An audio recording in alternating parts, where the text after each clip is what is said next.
And we are live. What's good, Josh and man, Dale Saint? Welcome. I really want to know podcast, man. Happy Tuesday, everybody. Hope all is well on your end. Things are operations normal over here. Ops normal. Yeah, man. I was sitting here, brother. Brother Dinosaurs in the building already, and yeah, it's some crazy political stuff going on right now. Shout out to brother Dino. Some crazy stuff going on out here, man. And he says, Brother DL, history has been made. GOP MAGA dummies have kicked out Kevin as speaker, talking about Kevin McCarthy as Speaker of the House and America's number 3. Like chaos. He's right. I knew that the vote was going on. I really wasn't watching it too close. No one really, I don't think anybody really was taking Matt Gaetz serious. They was actually laughing at him when he was reading the articles and everything before the House. I just didn't pay any attention to it. And I thought that the Democrats would give McCartney the votes he needed to remain Speaker of the House. You know, I thought the Dems would come to the rescue. Looks like they didn't. I'm definitely gonna have to read up on this. Maybe watch a couple, maybe watch some stuff and see what's going on. But definitely, this is something we'll cover on Downrange Podcast. This is crazy. It's historic. I think it's only happened once in the history of America. No one really knows the next step. I don't even know I have no idea what's going to happen. Just put it to you that way. The Republicans sounds like they're going to need a new speaker. And who's going to want the job? Who can keep like the MAGA separatists happy? Who would want that job, man? Wow. So we'll see how this plays out. I'll be definitely covering this on Downrange Podcast, guys. Make sure you go over and check that out. It's just crazy. But hey, it is what it is, man. It's just never a dull moment when it comes to politics in America these days. Some people like the chaos, man. Some people really do enjoy the chaos. Some people are bothered by the chaos because the people's business is not being attended to. You know, it's wow. It is what it is. And there was a big Wall Street took a little bit of a nosedive today. I think it was the S&P that dropped pretty good. I don't know what that means. I doubt if one has anything to do with the other, but it's just funny how these things tend to work. Crazy. So man, oh man, I hope all is well. We're gonna be talking about some stuff today, guys. Brother Dino, he was like, only Rosario would get the ring. We could fight together with lightsabers, and she speaks Klingon. Yeah, Rosario Dawson is a really cool woman, man. I put her on the thumbnail just because she's powerful, she's beautiful, she's an A-list celebrity. That's why I put her up there. She's an A-list actor. She speaks fluent Klingon. We did not speak Klingon the night I met her and I had a conversation with her. And the reason we didn't speak Klingon is because I didn't know that she was Rosario Dawson. I just saw a beautiful woman in front of me and I just started running my game. You know, I mean, it is what it is. That's when I was back in, that's when I was doing my thing. So she was standing there away from her friends. She did not look like the typical Hollywood, woman at that time. Like she actually looked like she had something on her mind, and she did. We had a great conversation. So I came up to her, started talking to her, and it was all on, bro. Y'all know it was on, and turned out that she, she introduced us. So I said hello, and she said, "Hey, my name is Rosario," and I'm like, I was like, I've never met a Rosario before. Like, that's a very unique name. Like, it's a very pretty name. She's like, thank you. Now she's looking at me when she said that. She kind of, thank you. Maybe she was under the impression that this was part of my game. Like, and then the conversation continued for about another 5 minutes or so. And then she realized I did not know who she was. And she just enjoyed the conversation. It was great. We would have kept talking through the night if her friends hadn't run up and ruined the whole thing. Just had to ruin the day. Those people. It's like, damn, if only Yeah, if only you could time travel. I mean, bro, I'll bump into her again. I still move in political circles. I just haven't really been, like I'm full time daddy mode right now. Like, I got to make sure my daughter's squared away. I think these are the most important um, years for her as a preteen. Getting ready for high school. Becoming an adult. I think this is a very important time for my daughter. So I'm really focused on that. And the conversation that we have now, are very, very meaningful. Each conversation, like the things that we talk about. So now, but rest assured, bro, give me a few years. I'll catch her at the Met Gala or something. I'll catch her at some political event somewhere. You know what I mean? I'll bump into her on somebody's red carpet. Trust and believe. I'll see her again. And have a good conversation. So she's on there, and we're gonna talk about some stuff today. And it's again, I'm not trying to demean or down any women, especially successful women. I'm not trying to do that. But it's just the stuff that we hear in these spaces. And I don't understand why. Like, you're successful, you're beautiful, you have all this money. Why can't you find the guy you're looking for, right? That's the question. The curse of successful women. Yo, let's get into it. And we are live. What's good, y'all? Welcome to the I Really Want to Know podcast, y'all.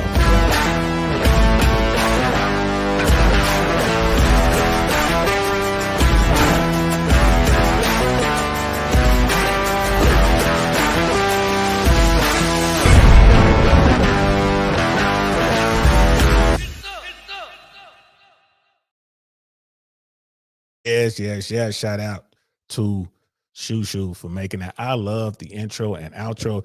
On the outro is some copyright protected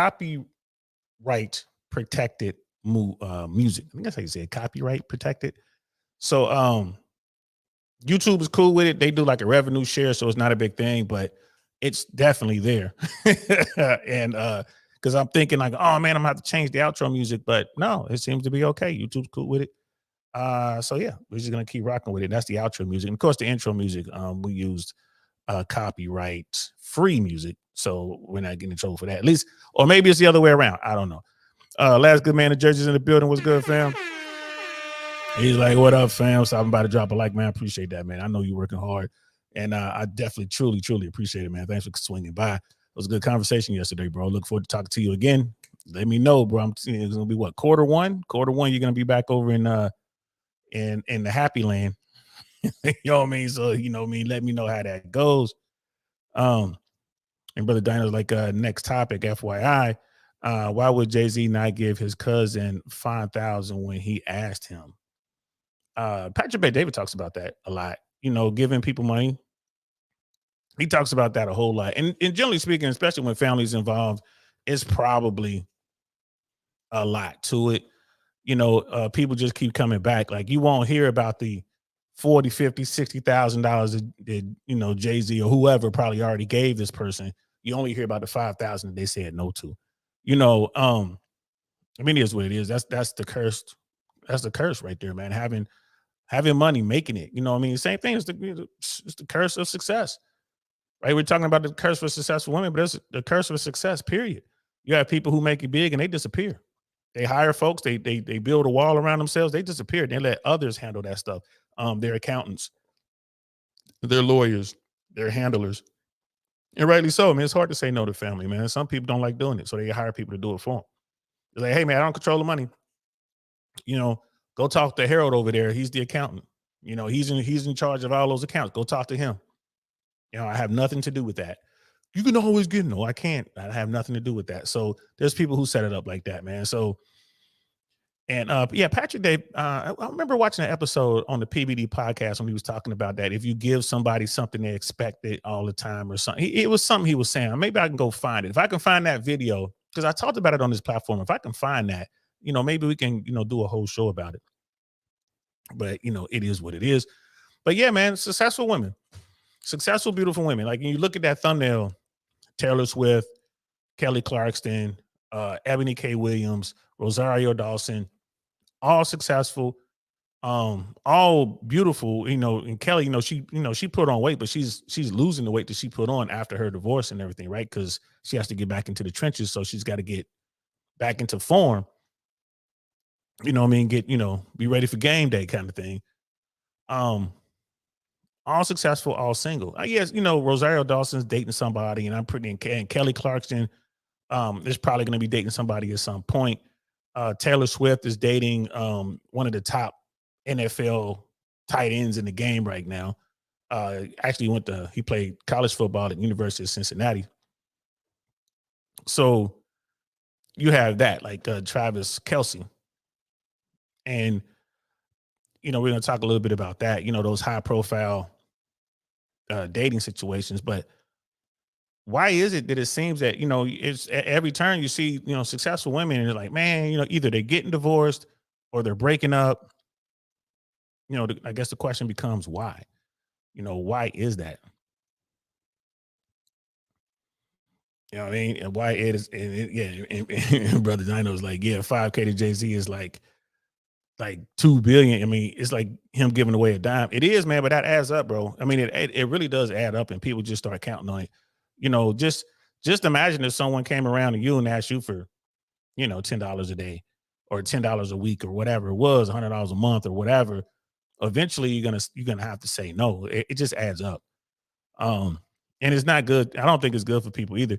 I mean, if I'm related to someone like Jay Z and I want to borrow some money or do something, I'm just gonna make a business plan and I'll go through the process. Well, who do I talk to, man?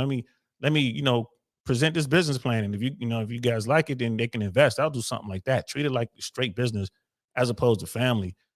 Just hey, give me this money. People say it all the time. We used to see that growing up, man. Like growing up, like the guys in the streets, the plugs, right? The guys out there, doing their thing. They had tons of money. They had more money than they knew, bro. I mean, I'm talking hundreds of thousands of dollars. Some of these guys will bring in a week, and even those dudes, like it's like people will go to them. Let me hold something. Let me get a little something. Man. Let me hold this. Let me hold that. American football players, same thing. People show up when they getting paid, and that it gets old quick. It gets old really, really quick, man. Man, you got it. Let me get some. Or worse yet, they invite you places, what I mean, with the intent of you. They invite you somewhere knowing if you show up, you're gonna pay. Now, when I was in air traffic controller, I dealt with that. People will invite me and I'll show up and then people start ordering. Like first, no one's really ordering anything. People got water, maybe a salad, you know what I mean? Then I show up and people start ordering all kind of stuff, because they just assume you got it, you gonna cover it. Nah, man, don't do that. Don't do that. I've seen scenarios when people did that and the big money would leave because a lot of times the big money, they know what time it is. They know what you're doing. And what they'll do is they'll come in and they'll give the maitre d or they'll give the head waiter or whoever their credit card. That's from my tab only. Hey, no problem, Mr. So and so. End of the night, to get a sign, right? And then the bill comes, dude signs the bill, tells everybody, all right, see y'all later. This was fun. Take care. Bye. He's out of there. And then everyone was like, wait, because the bill still, you see him grab the bill and looked at, oh, he only paid for his stuff. Now they all there. Well, what do we do? What do you do? Pay for what you ordered. So many people be hitting up women saying like, oh, women are gold diggers and they expect you to pay that. It's more than just women. It's people who hang around wealthy people who expect them to pick up the tab all the time. So, you just that's one of those things, bro. Whether like, well, it's only this, it's only that, like what it's still theirs. You know what I mean? Like it's only a nickel, like man, it's still theirs. And so many people, again, you never know the backstory too. Like, well, how much money did they give them before that story broke? And who broke the story? I'm pretty sure Jay-Z didn't say anything about that. You know what I mean? And Cody's Kings in the building. He's right. Yeah, some people don't deserve it down. You know what I mean? He said the cousin had a plan. Jay-Z wasn't convinced by his plan, but he had a plan which Jay-Z could help him with. How many other plans did he have, man? Like, I ain't gonna lie to you, bro. I don't feel bad for people like that. And again, who broke the story? Like this cousin, like I'm gonna embarrass Jay-Z. Like, come on, man, forget about it. And it's just everyone has those type situations. You don't have to be a billionaire to deal with something like that, man. You get successful enough, somebody in your family gonna come holler at you. They don't want this, they gonna want that. Like I had to get it out the mud. Why can't you get it out the mud? Like, and I tried to help you in the past, and you just wasted the bread. So, well, it's gonna be different this time. Yeah, I know it's gonna be different this time. I ain't giving you nothing. So, like it is what it is. And even when you go out and you help people, you know what I mean? Like you take them, you treat them to something nice, you do this, man. A lot of times they don't even thank you, bro. They don't even thank you. You feel me? Like they just expect it. And I mean, that just sucks, bro. It just sucks, man. So I ain't mad at Jay-Z. Again, I don't know the details, but I am curious as to who dropped the who dropped the story. So yeah, Jay-Z was on Kevin Hart talking about. I'm gonna have to look that up. Jay-Z, I'm surprised Jay-Z was actually did somebody's podcast. I'm gonna have to look that up. But I'm pretty sure, having not seen the video, I'm pretty sure Jay-Z was talking probably a lot of, what I'm saying, probably like echoes what I'm saying right now, and like a lot of people just expect it. The things that Jay-Z did early on in his career, man, before he became a rapper, like the chances he took, man, like Jay-Z took real penitentiary chances, yo. And it was the hip hop world. It was music that actually saved him. I'm sure he told that story. He was out there cranking, and the dudes that he was cranking with, and cranking means they were out there being drug dealers. And the dudes that he was cranking with, like, man, you got this talent to, and you got these people telling you to go to Europe and do this tour and go rap, man. You should go rap. And Jay-Z did it. He was like, all right, yeah, I'm about to go do this. He went on tour in Europe. While he was gone, his dudes got knocked. Knocked means they got arrested and had to do some real time. He probably was looking at football numbers because they was moving. And I keep explaining myself because I keep forgetting, man, our lingo is different. You over there in London, football numbers, you probably got like, double digit sentences, right? And like normally you say football numbers, you're talking about like lineman numbers, like, 50 years, 60 years, stuff like that, but definitely double digit. So where was your people when you was out there trying to get it out of the mud? You was out there taking these chances. Where were your people then? Like, how come they went out there taking these chances with you? How come they went out there at least saying, well, I'll help you, here, I'll get you a legit credit card and you could do this. They wouldn't, most people don't do any of that. And then bam, Jay-Z turned it all the way around. The music worked out for him. You look up one day, he's a billionaire. Now here come everybody. Here come everybody. So nah, man, I ain't mad at Jay. I ain't mad at Jigga. I ain't mad at him at all, bro. I can't understand where he's coming from. I've seen it. I've definitely seen it. Again, I hang out with like wealthy folks. I've seen it. And, like something as simple as the dude shows up and then everybody starts ordering stuff. Like everybody starts getting steak and top shelf alcohol and this and that and desserts and all that, thinking dude gonna take care of it. And when dude doesn't take care of it, they stuck on stupid. Like, oh, man, I thought you had it, man. Oh, can I get, can you help me out? Can I? Nah, I've seen that. I've seen that with all races, by the way. I've seen that in all communities. I've seen, seen it with, with us black folks. I've seen it with Asians. I'm lying. I ain't never seen it with Asians. I've seen it with Latinos. I've seen it with black folks. I've seen it with Armenians. You know what I mean? But, it's pretty common. It's pretty common. But I'm definitely gonna check that out. Good looking out, man. I'm gonna check that out, bro. And man, you know what? I meant to find out the name of that movie that Bill Burr directed. It's on Netflix. I mean, he talks about parenting, like from his point of view, man. It's on Netflix, bro. It's hilarious, man. Next time I'm gonna have it tomorrow. I'm gonna have it tomorrow, bro. I want to see that. I'm a big fan of Bill Burr. I love his style of comedy. I love his stand-up. And he's directing this movie, and this is like right up his alley. The trailer looks amazing. Definitely want to check it out, man. I don't know if you've seen it. I don't know if it's even gonna air in Europe. I'm sure it will. Bill Burr's like an A-list celebrity these days, so we'll see. But anyway, we're off topic, man. My bad, y'all. I'm off topic. Let's get into this, man. The curse of being successful, being a successful woman. We have loaded up here. RivahTV she talks about this. She was talking about Tia Mallory regrets her divorce. We hear this all the time. These big time folks, they get divorced or whatever, and they're so eager to initiate a divorce and move on, and then they get out there and they realize that it's not the same, and it's tough. Like I don't know why people are in such a hurry to jump into these trenches of being single today, especially if you're in your 30s or older. You don't want to be out here. It's not pretty. There's nothing. There's not a pot of gold. There's not a knight in shining armor or Prince Charming waiting for you on this side. It's horrible. It's mud and dirt and sweat and tears. It's bad out here. It's really difficult. I don't know why, so many people think it's better. Mostly women. Dudes, don't tend to initiate divorce. I don't know if they realize it or whatever, or maybe they're just happy, but whatever. But women, man, they want to get out there. So Tia Mallory, who's a child star, she has the identical twin sister, and they did well. I guess a couple years ago, she decided to just divorce her dude. I'm sure she had her reasons, but hey, we live in a world where no fault divorce, so it is what it is. And she decided she wanted to be single, and she's out there, and she realizes now how difficult it is, especially for older women, but it's difficult for everyone. But even if you're an older woman, successful, you have money, of course, you still have your looks to a degree.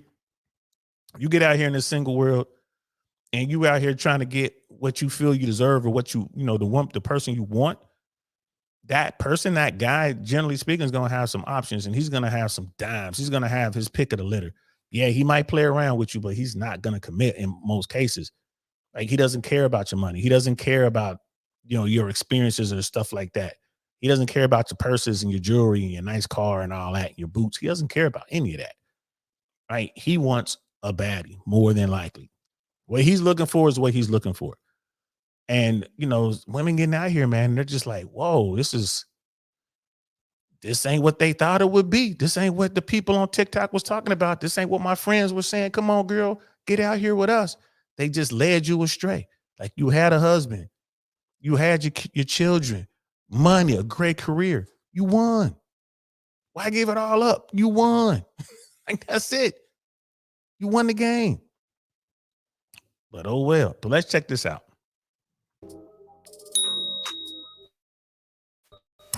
And I think that's where it kind of needs to go back to, where, a man is courting a woman and showing her, how much he appreciates her and wants her and loves her, or wants to be with her. And I feel like what's happening now, and again, I've only been in the world for a few months, is they have this mentality right off the bat that there is someone else. Do you know what I mean? Like, there could be someone else. Is it that they're the prize?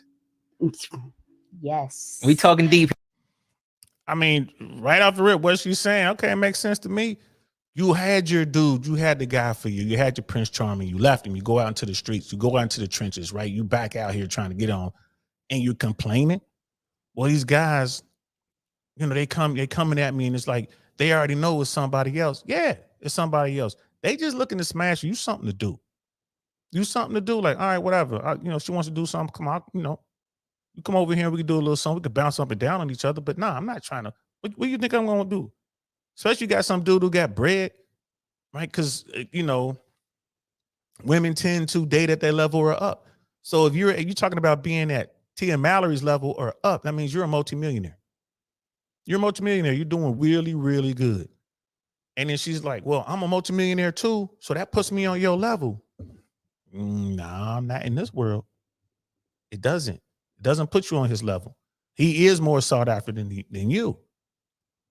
And he is going to work the system. He's going to play that game and get what he wants. Like, shoot, you know what I mean? He's going to play that Uncle Luke song when you come over, face down. Face down, ass up. Come on now. That's what he wants to do. Oh, you don't want to do that? All right, bye. Nice playing. See you later. Peace. That's how the game goes. And she's salty. Brother Mandrell's in the building. What's good, Mandrell? My favorite snake eater. Green Berets in the building, man. Good to see you, man. Good to see you. And Brother Cody's like, bro, of course dudes don't want to ran through old, miserable women who have no time to give him dome because she is working all the time. I'm trying to keep it somewhat YouTube friendly, I'll be failing most of the time, but got a point. Brother Cody's just keeping it 100.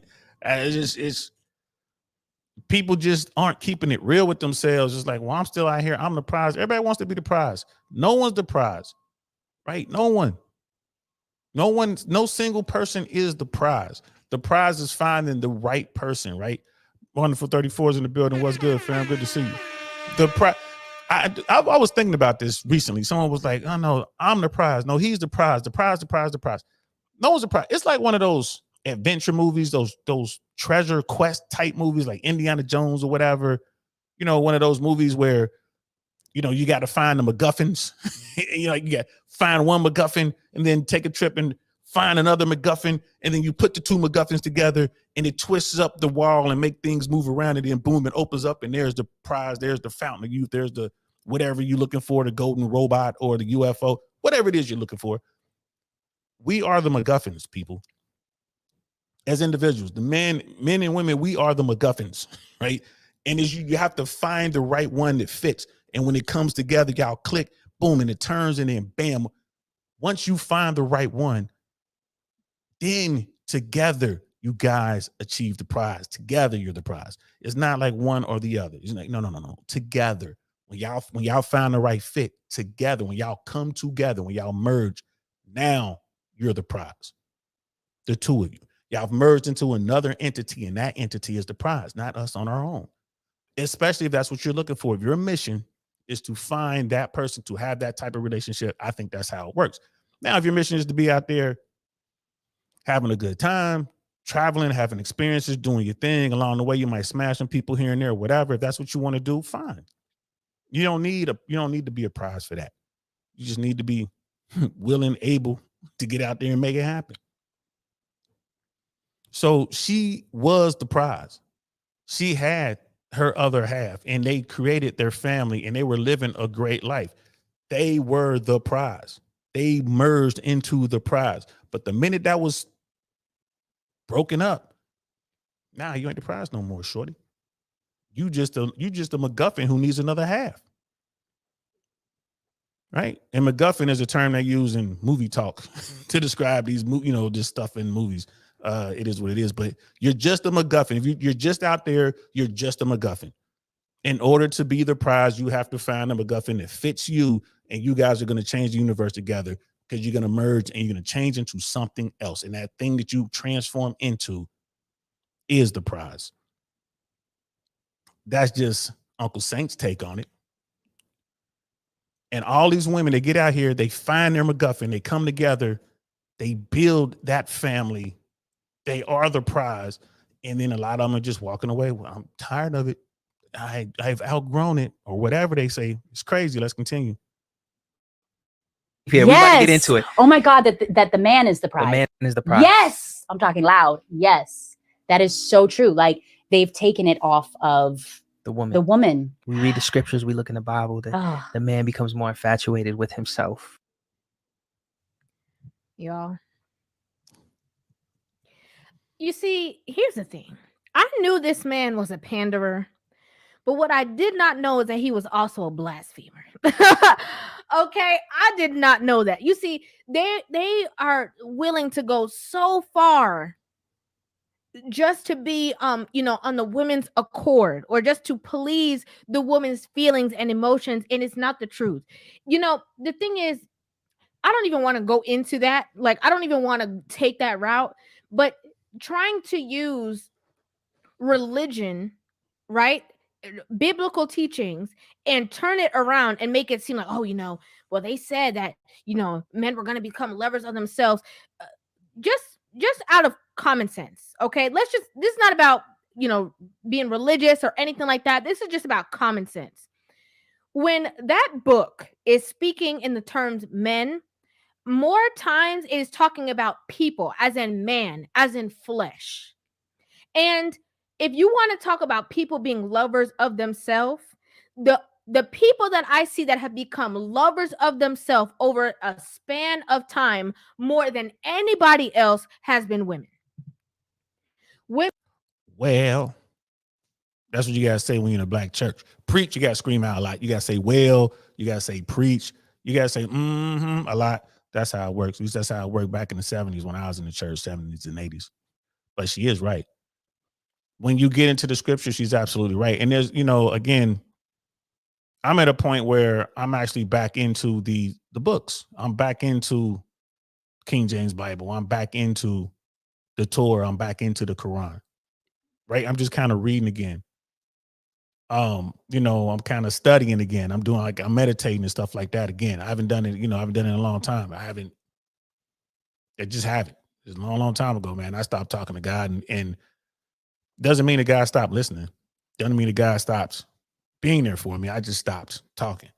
But I'm getting back into it. We're gonna do a show about it. But what she's talking about is real. And I come across a lot of people, a lot of women and men who bring out the scriptures and they have their own versions, their own take on what's in those books, what those folks wrote back in the day. And I'm here to tell you, like, nah, they're wrong. Those interpretations are wrong. You cannot bend that text, those words, that meaning to fit today's world. You can't do it. I mean, the Bible is very clear on all that stuff, like the whole trans stuff. We're not going to talk about that now, but the Bible, the Quran, the Torah is very clear on what it's clear on. It's very, very clear. There's no room for interpretation. But now people want to change that up. Kind of like there, we say, man.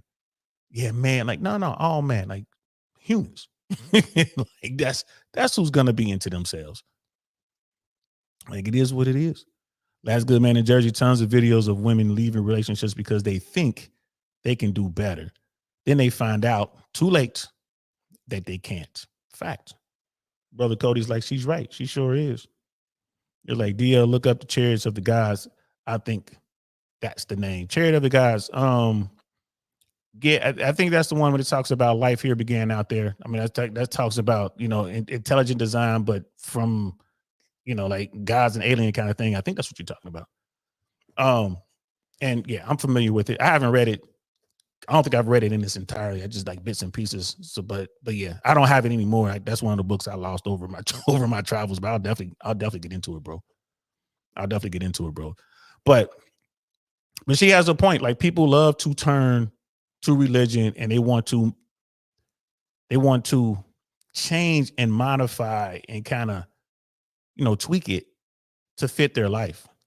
See, it's not me. I'm godly. Like, well, like I said, we're going to do a show. I'm going to get Miss AKA lady up here, and we're going to do a show about religion and how religion has affected the modern world. Right? Because there's certain parts of the world you go to, and they, like, go to the Middle East, man, what they doing and what they talking about. It's like, right? I see why the Crusades happen. Right? You go parts of the world, and there's people who really follow, like, there's still people who are like hardcore Catholics and still go with like the mass, and they really read and they believe what they read, like their text.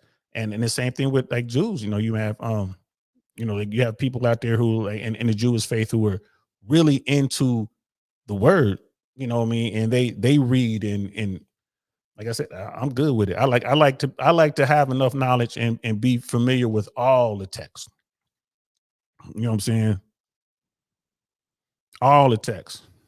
And Wonderful 34 said, we want you back, God and me. We want you back, bro, God and me. Hey, man, I'm on my way, man.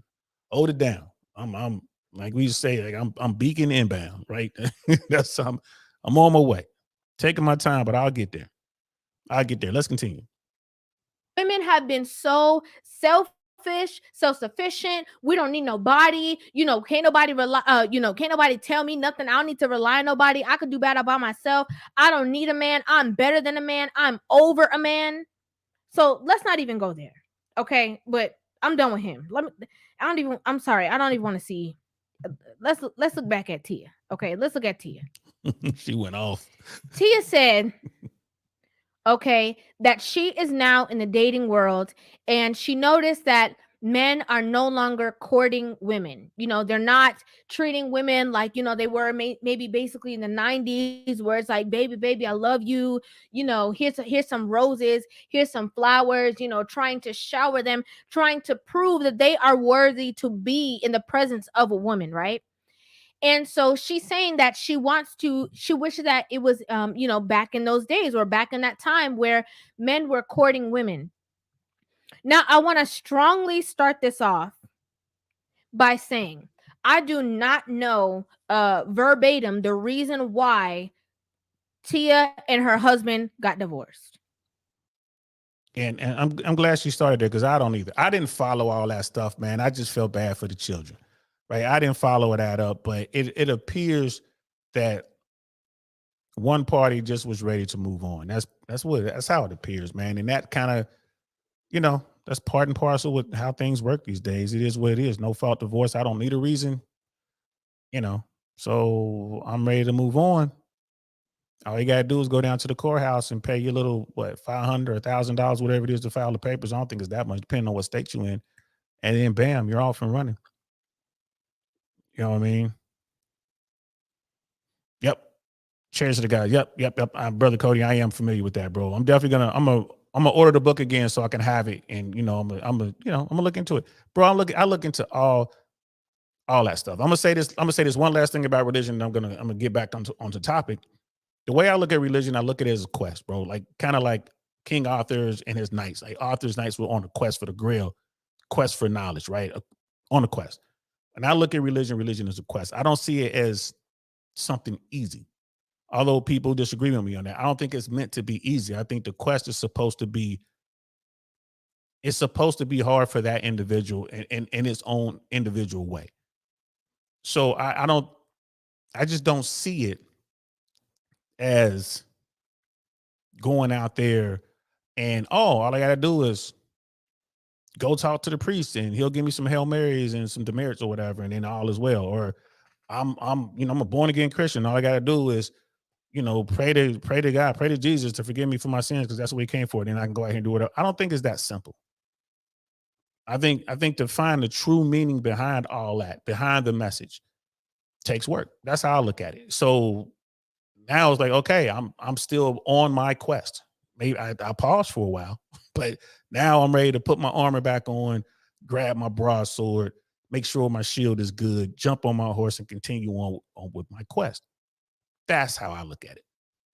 You know what I mean? Brother Pitney's in the building. What's good, bro? Pitney Drew's in the house. Modern women seem to have a false sense of their market value. Facts. They're all too quick to get a divorce, thinking they can replace the man they want to leave. Did I read that correctly? Thinking they can replace the man they want to leave. I'm not sure what Tia was thinking. Yeah, man. Yeah, I mean, they think they can go, I'm going to go out and get better. I'm going to upgrade. You know what I mean? It is what it is. It is what it is. Last good man in Jersey, like Tia basically said that she got divorced because she wasn't happy anymore. Yes, I didn't look into it that much, but that's what I'm hearing. That's what I'm reading. And Brother Cody is king. Worth looking into about a different interpretation of old stories. Yep. Yeah. I'm definitely gonna get into that, bro. Definitely. I'm gonna start doing some quasi-religious stuff. Like, I'm not gonna go hardcore. Y'all know me. I'm never gonna go hardcore, but I want to look at some of the stories. One of the stories I definitely want to look at is Samson, the story of Samson and Delilah. Samson was brought down by a 304. Samson loved the 304s, bro. He loved the 304s. I want to delve into that. I've been meaning to do that show for 3 months now. I got the thumbnail and everything out there, but I'm gonna do it eventually. Yeah, and Cody's like, mainly suggesting sky people or aliens. Yep, the Aztecs and the Egyptians and all that. Yeah. I'm definitely familiar with it. Chariots of the Gods. Like I said, I've read bits and pieces. All right, so that's it. No more talk about religion. We're gonna stick to what's going on here. Yeah, I believe that I think that Tia did just get tired of being in a relationship. She just got tired. Maybe she wanted more excitement. Maybe she wanted more attention. Maybe she just simply looked at dude and thought she could do better. I don't know. Like Brother Pitney was saying, when women tend to have a very, very high opinion of themselves in the sexual marketplace, when in fact it's like where they think they are and where they actually are two different things, man. So let's continue.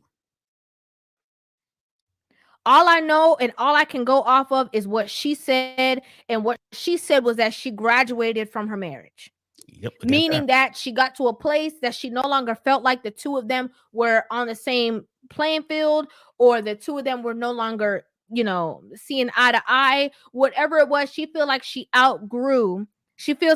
She outgrew the relationship. She outgrew the marriage. This is her words, not mine. Okay. So for anybody who's going to come in the comment section and defend this, these are not my words. This is her words. And what I've come to find is that there's a lot of women who, talk tough. And then when it comes down to it, when it comes to the nitty gritty, they realize that maybe what they thought they could handle or what they thought was better out there, they forget that what they had at home was already good.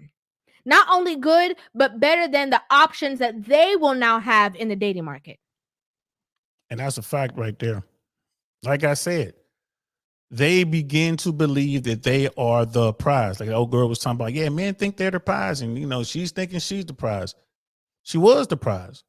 When she found her MacGuffin and they linked up and they had their family and they had that, like that nuclear family, had their children, mom and dad's in the home, they're making money, they're successful, they're living a great life. That is when she was the prize because she had met her MacGuffin, she met her guy, and they joined together and became something different. So they both became the prize. That's the only way to become the prize, in my opinion. My very, very humble opinion. And once she broke that up, she lost that prize status. Now she going out there thinking, I'm fire, I'm this, I'm that, I'm bad, I'm this. Okay. And she ran into a brick wall. And then, then they get mad at the dudes. You look what happened with Tom Brady, right? His wife makes more money than him, had just as much status that he has. Right, she left him for whatever reason she had. Like, well, he didn't quit playing like he said he would. And, he's okay, fine. You left him, and then she goes out there and she's like, "Man, I can't replace him." First of all, right? She's saying, "I'm the prize." She goes up and tries to get with another MacGuffin. It doesn't fit. It's not the same. You're not the prize, right? Tom Brady goes out there and finds him a MacGuffin that fits. Right, boom, goes out and get another baddie. Bam, he's good to go. I mean, it's easier for top tier men to find a replacement than it is for a top tier woman to replace a top tier guy. That's just how it is. Right? That's just how it works out.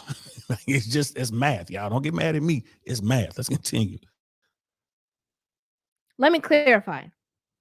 There's a lot of women who are in relationships. It's like, oh my God, it's so boring. He doesn't do this and he doesn't do that. And, they're on social media watching other people's lives that they only get a happy snippet of. Okay. They only get to see the flick of when everybody's smiling. They don't get to see the behind the scenes. They don't get to see the stress. They don't get to see the turmoil, the arguments. They're comparing themselves. Oh, well, how come he doesn't look at me like that? How come he doesn't do these kind gestures? There are women who are mad at their man right now because they saw somebody else's husband on social media, laying out the roses and rose petals and, the bottle of champagne and stuff like that. They don't know that the woman is the one who set it up and she just pretended that it was him for y'all on social media. I mean, that's the fact, man. People think the social media is real. Young women, young men out there, old women, old men out there. Let me let you in on a little bit of secret. Social media is fake. Ain't none of that shit real. None of it. And then when you do come across a person who is living that lifestyle, that's a very rare person indeed. Brother Pitney, man, you're right on point, man. Top tier men are rare. Young, attractive women are common. Yes.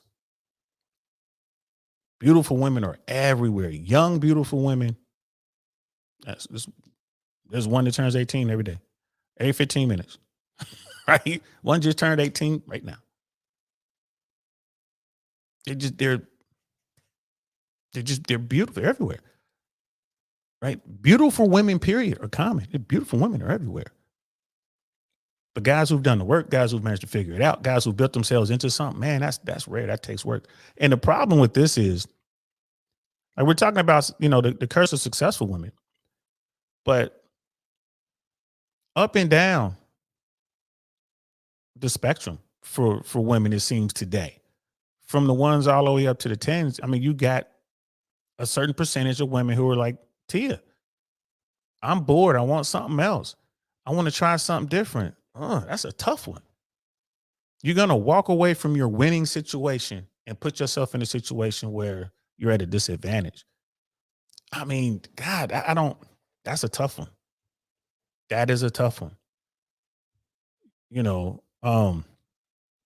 and this all really boils down to hypergamy, right? And I know people on this side of the internet, people on YouTube and stuff like that, the Ninja Watchers who are watching right now, shout out to all my Fresh and Fit fam that's out there right now. You know what I mean? Shout out to all my fam from the Medium Man. Shout out to all my people coming over from Suzette Speaks, and all my people coming over from Melanie King.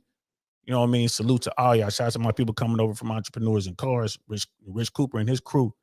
Appreciate all y'all. You know what I mean? We understand these terms. Men and women alike, we understand that hypergamy is a thing that must be dealt with. It must be, you got to keep it in check. Right. And it's just, for this conversation, yeah, we pick on the women because it's the women who really suffer the most from hypergamy. We're going to get into hypergamy here in a minute. But when I see this thing with Tia, something happened. She got bored. She began to see her man in a certain light. Maybe she didn't see him like she saw him before. She had some sort of epiphany. And now, because of hypergamy, it's like, I could do better. I can do better. How are you going to do better for your children than the father, their father? How are you going to do better for you and your children? There's no one better than your husband and the father of your children, right? In my opinion, how are you going to get better than that? Unless there's some sort of abuse or something like that involved. How are you going to get better than that? Again, you were here. You were here. You were the prize. You found your MacGuffin. And you're just going to blow it all up thinking who are you going to bring into the situation that your kid's going to be like, yeah, that's my new daddy? Who? You got to keep your hypergamy in check. You just have to. Dudes, I would argue maybe the same for dudes as well. Or be honest, if you're a guy. If you're a guy, you're going into a situation, hey, I got you. You get the ring, my last name, mother of my children, but I'm going to go out here and do this from time to time. If you can swing that, more power to you. Make that happen. But you dudes out here who just cheating and lying, that's going to catch up with you and it's going to cost you. So you got to be careful with that. That's going to catch up with you. Tell the truth, right? Tell the truth. This whole cheating and lying. And like I tell women all the time, if you're going to cheat on me, make sure you love me enough that I don't catch you. Because once I catch you, it's over. I ain't doing nothing to you. I ain't saying nothing to you. I'm gone. It's as simple as that. I'm out of here. There's nothing to talk about. There's nothing to get upset about. I'm not looking for nobody. I'm not yelling. I'm not going to go out and find a dude and want to beat him up. I'm not asking you questions like, well, did y'all smash in my bed? None of that. I'm assuming all that happened. It's all bad. The minute I figure out you done smash somebody else, it's over. It's over. You want to go where? You want to go to counseling? I'll say all that. Okay, yeah, let's go to counseling. Yeah, oh yeah, I love you. Yeah, it's all good. I'm getting everything squared away. Talking to my lawyers, right? I'm planning for the exit, right? I'm going over the prenup. I'm doing all this. What are my options here? That's what I'm doing. I got you believing, yeah, it's all good, whatever. Oh, you made a mistake. Yeah, sure.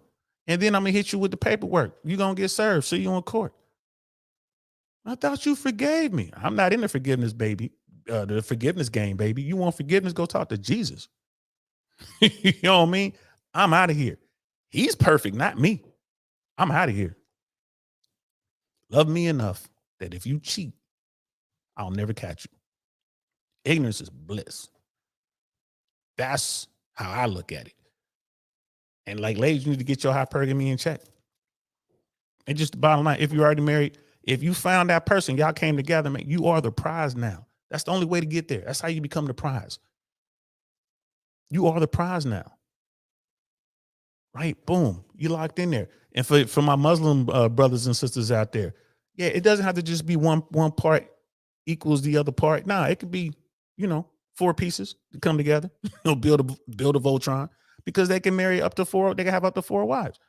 Make that work, however that works. But once y'all all come together, right? Y'all the prize. Shout out to Myron. That's why I thought about that, because that's his goal. And he does that. He has multiple right now. You know what I mean? Bad dimes. Like dimes. I seen it for myself. Woo, boy. Right? Fresh. He got dimes. But he, you know, he tells them this is what it is. We ain't doing that. He ain't marrying nobody. Right? They doing their thing. They top tier guys. They have choices. Right? They get to choose. Ladies, if you go after a guy like that, don't think because you have his kind of money, you have his sort of clout, and y'all evenly yoked, you know, successful in your business, that doesn't make you him. It doesn't. Right? He's still in a position where he gets to choose. You're not gonna have those choices unless you between 18 and 24. Because those are the women, that is the cohort that is most sought after by almost all men. So if you in that group, cool. Right? You stand the shot, but still, if you got kids, you coming out of a marriage, that's gonna hurt you. You know, it is what it is. Sorry if it sounds like a double standard, but it is what it is. It's gonna hurt you. Look at Tia. She's crushed right now. It's like, why did you leave your husband? You gotta look at your kids every day, and they just looking back at you like, why did you leave dad? Of course, they're not gonna say anything. They might though, depending on how you raise your kids. But it's like, why are we in this situation? You had it. You had it. Let me say that one more time. There are women who are mad at other, they're mad at their man because they see that other people on social media, this man done put out, bouquet of flowers, done spelled her name on the bed with the rose petals. He did all this stuff. And they're like, my man is not romantic. How come my man doesn't do that? Where'd the romance go? He doesn't even do that stuff for me, not realizing that the woman in that relationship is the one who set it up and made it seem as though her man did those things for the clicks, the views, the likes on social media. And she's fine. I mean, that's 100%. She's 100%. I listen, I'm gonna give y'all some game. When I was young, when I was out there getting it, when I was running rotations and just being a beast with it, I used to come across women who were super romantic. And they would tell me like, well, I got a man or whatever, but they would keep in touch with me. So that lets me know right off rip. They trying to do something. They trying to do something. The number one complaint from these women, my man don't do X, Y, and Z. Right? My man doesn't write me poetry. My man doesn't take me to spoken word. My man doesn't cook me, candlelit dinners and da. Those are the things that I would hear over and over and over again from these women who were in relationships. They weren't married. I didn't mess with married women. If you told me you was married, I left you alone. You know what I mean? But there's been times where they didn't tell me until after the fact, like, oh, because they never wore a ring or anything like that. So what I would do, these women, they will all say like, I got a man, I ain't messing around, but you calling me.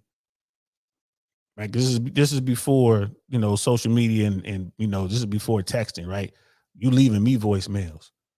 Right? You running out to the phone booth, because we have phone booths back then. They'll go to the phone booth, make a call, or they'll call from their friend's house, you know what I'm saying, just to talk to me.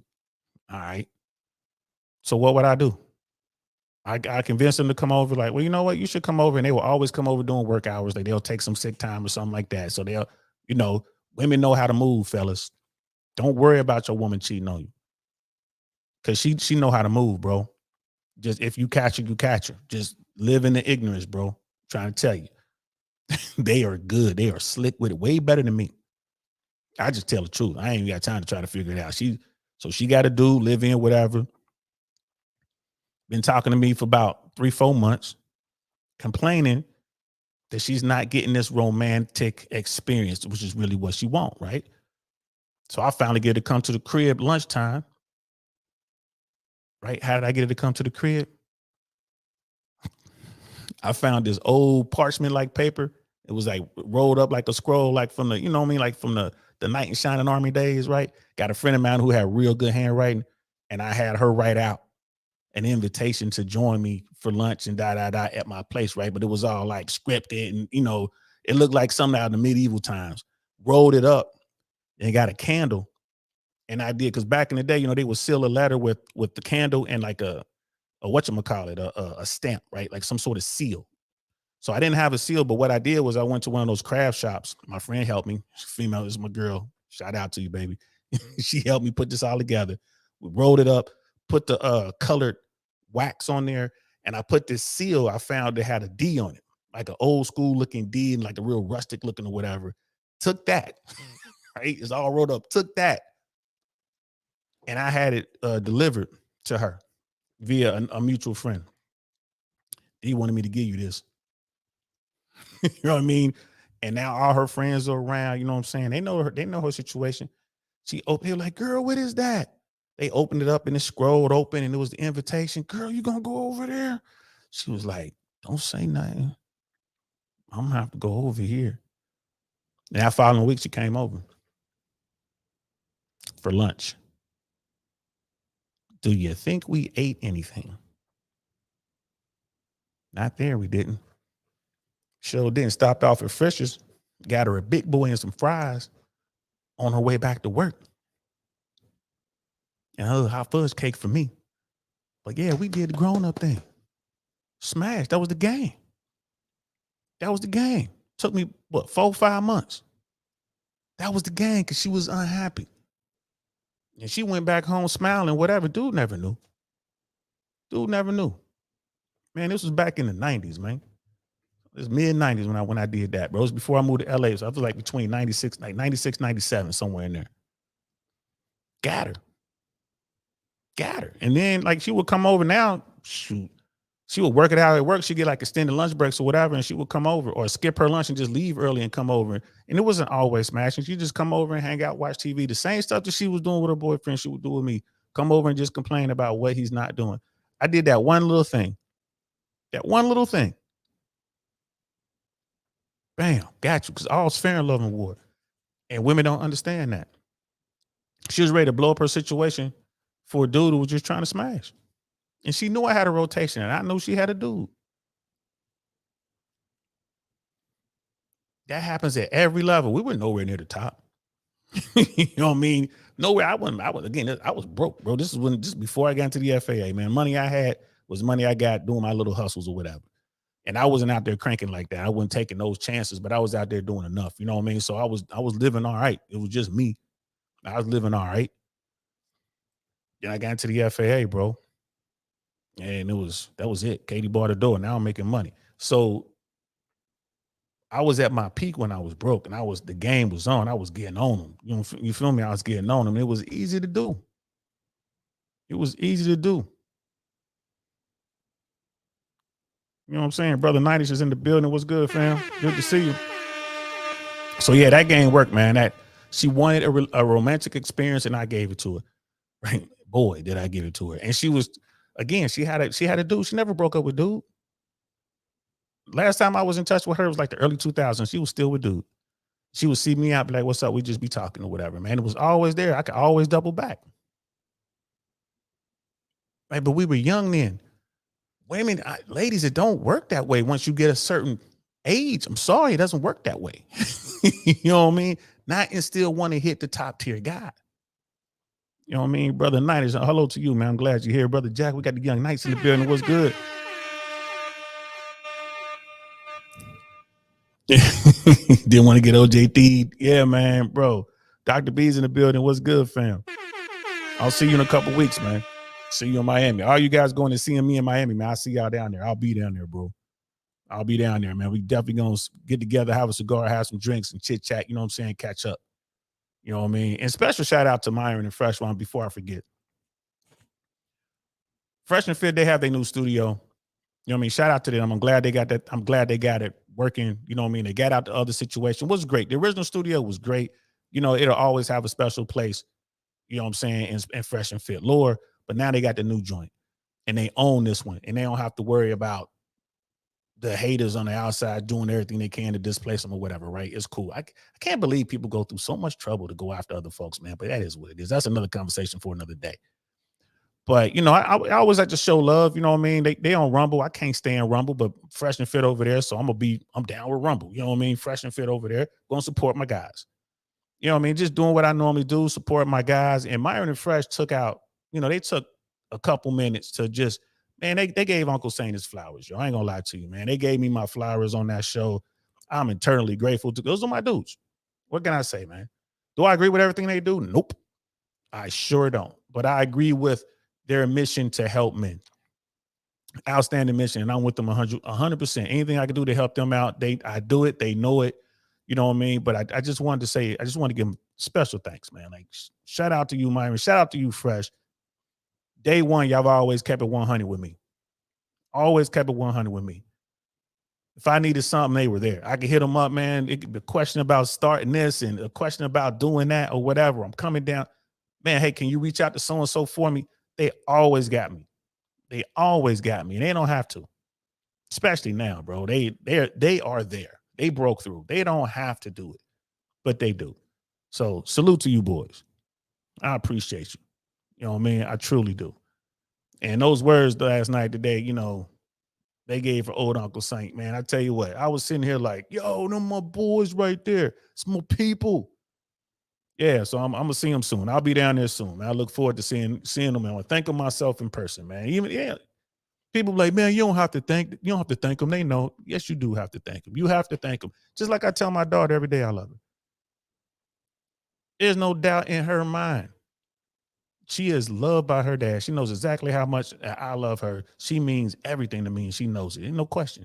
People are like, well, how does she know? Because I tell her every single day. Every single day.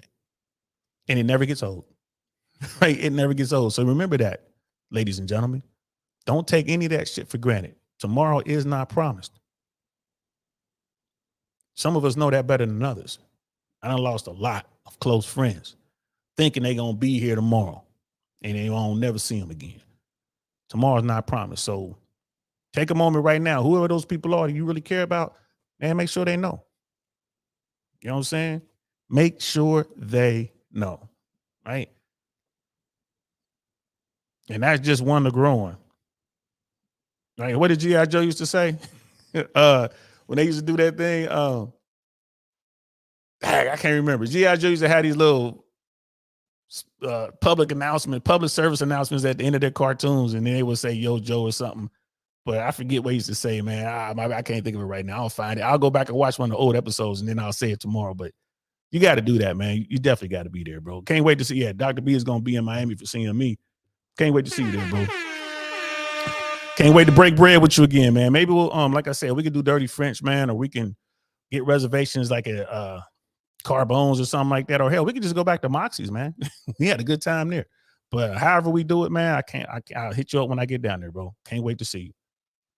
Can't wait to see you, man. Just like King Life. I hope he comes down too. Can't wait to see you. So now we're talking about hypergamy. Right? We're talking about hypergamy. And I definitely want to harp on that a little bit. There's nothing wrong with hypergamy. There's nothing wrong with wanting the best. People be trying to come down on women. Man, hypergamy, you want the best. I want the best. I have never in my life gone shopping for a product, say a car or whatever, or some nice shoes or a suit, and walked up to the salesperson. It's like, give me the most mediocre thing you guys have. I've never done that. Never in my life. Never in my life.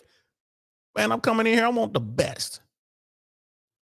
Right? Why wouldn't you want the best? So yeah, I understand women want the best. Absolutely. Absolutely. You want the best you can possibly get. Absolutely. But you gotta be realistic. Right? Just like I've never gone into a custom made, tailors and like, yeah, give me that $50,000 suit over there, knowing I can't afford it. I don't qualify for that $50,000 suit. At least not then I didn't. You know what I mean? I've never gone on this, like, hey, give me that AMG over there, or give me that M8 over there, that BMW. Like, that's $100,000 car. I didn't qualify for that back then. Nah, I can't. You know what I mean? I would love to have it, but I can't. I don't qualify for it, so I got to work to get it. And I think that's where women kind of miss that part. Like, you got to work to get it, love. But I'm already a 10. Okay, but you're competing with 100 other 10s. Good luck. Get in there, boo. Good luck. Red lipstick vibes in the building. What's good, sis? Good to see you. Thanks for popping in. Appreciate you. So, like, you got to be realistic. So, for those who don't understand hypergamy, it might be some folks out there, Ninja, watching right now, like, man, what is this guy talking about? Hypergamy? What's this word, this hypergamy word or whatever it is? We're going to let Rich Cooper talk about it because I like the way he broke it down. He does a way better job than me. And if you want the true breakdown, you're going to have to go and check out Rollo Tomasi. Rollo Tomasi talks about hypergamy, and more than anyone I know. Right? He does a good job. Shout out to Rollo. But let's listen to what Rich Cooper has to say about hypergamy. Let's check this out. Let's talk about the 3 innate characteristics of women. This is true of all women. Doesn't matter where in the world they are, if Asia, South America, North America, Africa, Australia, it doesn't matter. Okay. You ask any guy that's traveled around the world and seen enough women in different places of the world, they'll start to tell you that they're pretty much all going to behave in a very similar fashion. There's always somebody out there that's going to sell you some narrative like, oh, you got to go to this country or this part of the world and they're just better. Or there's unicorns in this part of the world.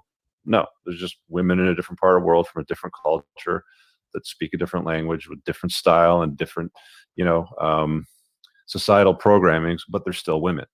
Women are still women. They all have the same hardwiring, they all have the same firmware, and they all have the same hardware, on the outside when we talk about hardware and software. And anyway, so do men.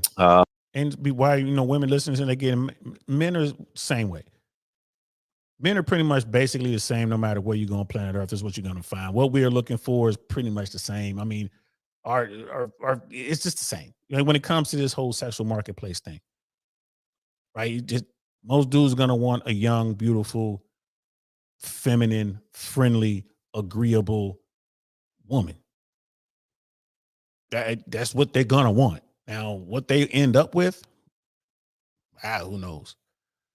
But I mean, just look at the divorce stats. You know what I mean? Like the fact that men rarely, if ever, file for divorce and women do it, 70 to 80% of the time, right? It's just when you look at breakups, men rarely, if ever, break up.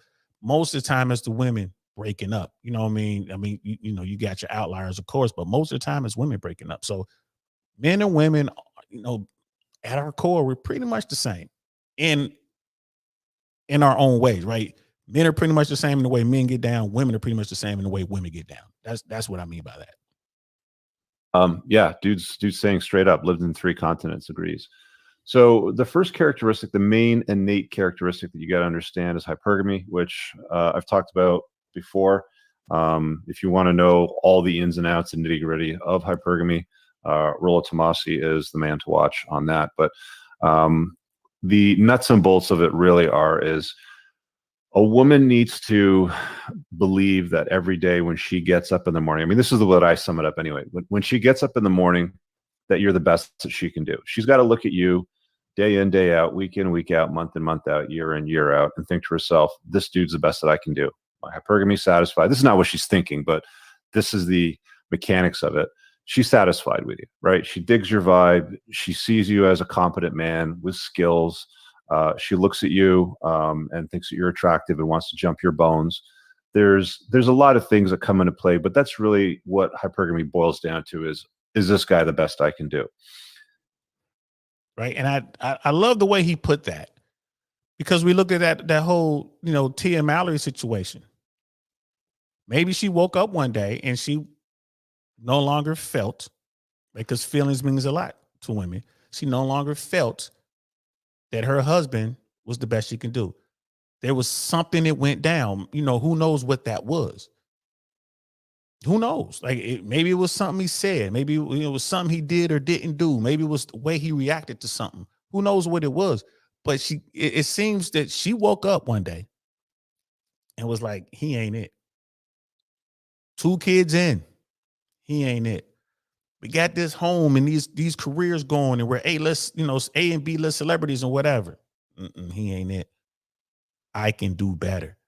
Hypergamy. It's like, woo, you can do better? Single mom, approaching your 40s. I'm going to keep it 100. Like, she's cute, but she ain't fire. she ain't fire. It's like, look at her body. She's never been fire. Right? It's like, yo, baby, what you ready to go out here and compete with who? You know what I mean? You ready to go out here and compete with Rosario Dawson? You ready to go out here and compete with, you know what I mean? Rihanna?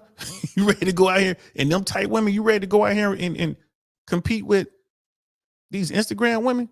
You ready to go out here and compete with that? You gonna compete with Nia the Pineapple, with Bianca? Right? You trying to go out here and compete with Angie?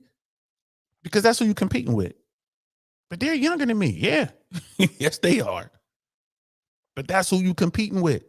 That's who the top tier guys are looking at. You ready to get out here and compete with them? Oh, you want to compete with the old women? You ready to get out here and compete with Halle Berry? She's still fine, as old as she is. You ready to get out here and compete with Selma Hayek? Still a dime. Amazing, as old as she is. Who you think you're gonna compete with? You going into the trenches, you going into battle. Like, what? Are you sure you want to do this?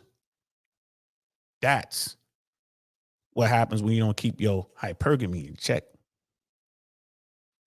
If she starts feeling like you're not the best that she can do, and let's say, I don't know, maybe Kevin from sales or Steve from accountings giving her a lot of attention, and they're handsome men and they're chads, and they have like the standard high testosterone cues, chiseled jaws, deep voice, you know, masculinity, all that sort of stuff.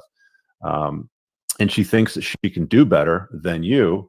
Well, maybe the clock might start ticking down. I'm not saying it's going to tick down and there's going to be an end of the relationship, but there are a lot of things that can start to happen which lead down towards that. What else can we cover with hypergamy? And you know, I think Rich did a good job of summing that up. Shout out to Rich Cooper. Unplugged Alpha. He has a book by that title. It's right behind me there. Unplugged Alpha, Rich Cooper's book. Listen, it's a very good read. It's on Amazon. It's not that expensive, man. I think it's like, I don't know how much it is. I want to say 15, 16 bucks, something like that. It might be 20 bucks. Whatever it is worth the investment. It's an excellent book. Unplugged Alpha. Women, talking to y'all. Get the book and read it. Get the book and read it. Look at what he's putting out. Listen to his experience as a top tier guy and what he went through and what he's advising these men to do and what to look for. I'm telling you, you want to get game? The game's in that book right there. Unplugged Alpha. Go check it out. You can catch him on YouTube. Entrepreneurs in Cars. This is from Rich Cooper Clips. You can catch him on YouTube. He's doing great work. You know what I mean? He's doing great work. So he ain't never lied about the hypergamy part. Like, and once a woman makes up her mind, right? Because let's face it, man. I mean, me and my guy Jay Swans, we was talking about this today. You know, shout out to Jay Swans. We were talking about this today. When it comes to choosing, initially, right? Women choose. Like, dude, if you out here, if you a player, you out here and you smashing chicks, you got rotations. Every woman in your rotation, every woman you've ever been with, every woman I've ever been with, she chose me. I didn't choose her. I might have went over there and hollered at her. I might have went over and ran game, but she knew she was going to mess with me long before I walked over and said a word. She knew what she was going to do with me. It's nothing I said that got her to be like, all right, I'm going to let him smash, right? Because, I mean, women are the guardians and the keepers of sex, the Foxy Brown, and dudes are the guardians and the keepers of relationships, i.e. marriage. Women just can't go up and, we're getting married. No, dude, no. And guys just can't come up and like, you're going to let me smash. No. That's how that works. So every woman you've ever been with, it wasn't what you said that got you in. And she was already checking you out and ready to go. As soon as she saw you, she made up her mind. Now, if you go up there and your gear looking off, or you smell bad, or, you know what I mean, you don't know how to talk to people, you got some sort of nervous tick, you got Tourette's or whatever, that might shut it down. Like, a woman will quickly find a reason to disqualify you. But when she first see you, she's all right, he's qualified. Now she's looking for a reason to disqualify. And that's why we talk about all the time, like, you know, dudes, y'all gotta learn how to shut up. That's the number one key. Fellas, she feeling you, she gives you that look, she's playing with her hair, you see it in her eyes, man, shut up. Don't try not to say anything. Be the strong, silent type. But that's another conversation for another day. but women choose. So once a woman decides she's gonna choose someone else, it's over for you, bro. I don't know what you can do to save that. She's gone. And I think that's what happened with Tia.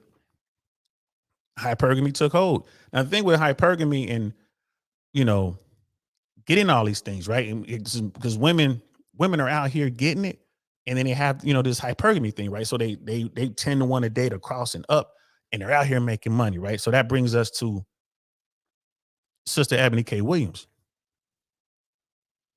You have, you know, there are women out there now, like Sister Eboni, successful, beautiful,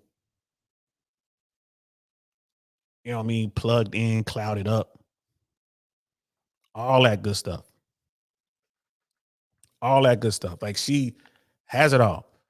And Rollo Tomasi, he talks about this. He's like, there are a lot of women out there who done worked hard, came up from nothing. They started with nothing like we started. A lot of us started with nothing as men. All of us start with nothing as men. Let's keep it 100. All of us start with nothing. Myron Gaines talk about this all the time.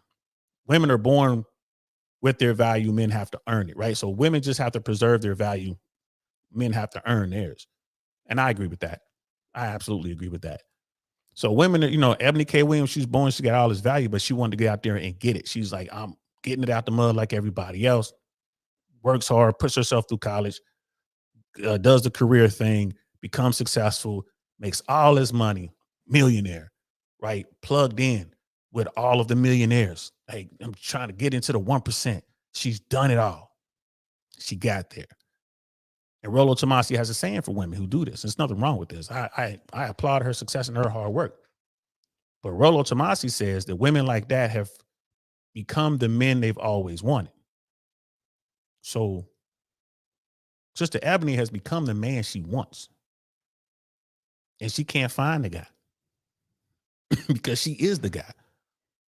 Masculine and masculine don't go together, man. She's gonna push away the dudes that she really wants. The masculine's like, man, baby, you fine and all. We can smash, but I mean, you just as masculine as I am. You just as manly as I am. You just as alpha as I am. And she's not even looking at anyone else. She's not even looking at anyone else. Appreciate the cash out, fam. Thank you. Oh, that's the wrong button. Thank you so much. I don't want to say your government name, but you know who you is. Appreciate the cash out. Brother K. Appreciate that, bro. I really do. Thank you so much. But she has made herself into the man she's always wanted. And because of hypergamy, got to be on her level, but preferably better, she's not looking at anyone else. She's put herself in the 1%. So 99% of the men out there do not qualify for her.